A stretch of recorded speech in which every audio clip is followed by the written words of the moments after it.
আপনার সমস্যা কি? আমার আবার কিসের সমস্যা? আপনার কোনো সমস্যা নাই?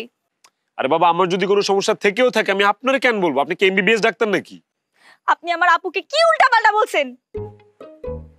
আমি আবার ভাবিরে কি বলছি? কিছু বলি নাই তো। কিচ্ছু বলেন না আমার আপুকে?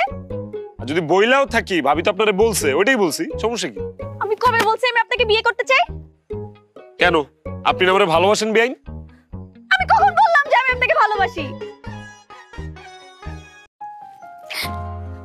একটা গান আছে না বেআইন, সব কথা বলে না হৃদয়, কিছু কথা বুঝে নিতে হয়।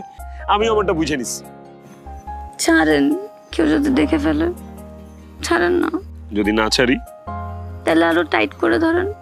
হ্যাঁ ঠিক আছে। সারা জীবন এভাবে টাইট করে রাখতে পারবেন? পারবো না মানে? দরকার পড়লে দড়ি দিয়ে আমার সাথে আপনার বাইন্দা রাখবো আমি। কি করবো এখন? এই যে মিস্টার, শোনেন, আমার সাথে থাকাটা এত সোজা না। আমার হইলে আমার হয়েই থাকতে হবে। অন্য কোনো মেয়েদের দিকে তাকানো তো দূরের কথা, অন্য কারোর দিকে চোখও দেওয়া যাবে না। বাবা রে বাবা, নিজের বড় বোনরে নিয়ে এত জেলাসি, এত হিংসা। শোনেন, এইসব ক্ষেত্রে বোন কি আর বান্ধবী কি সবই এক। আর যদি কোনো মেয়ের সাথে লটর পটর করতে দেখছি তাহলে হাত পা ভেঙে একদম হুইল চেয়ারে বসায় রাখবো। সো ঠিক আছে। বেআইন, আমার চেয়ে বেশি কেয়ারফুল বান্দা আপনি দুনিয়ার বুকে পাবেনই না। আমি এক্সট্রা কেয়ারফুল, লাগলে পরীক্ষা করে দেখতে পারেন।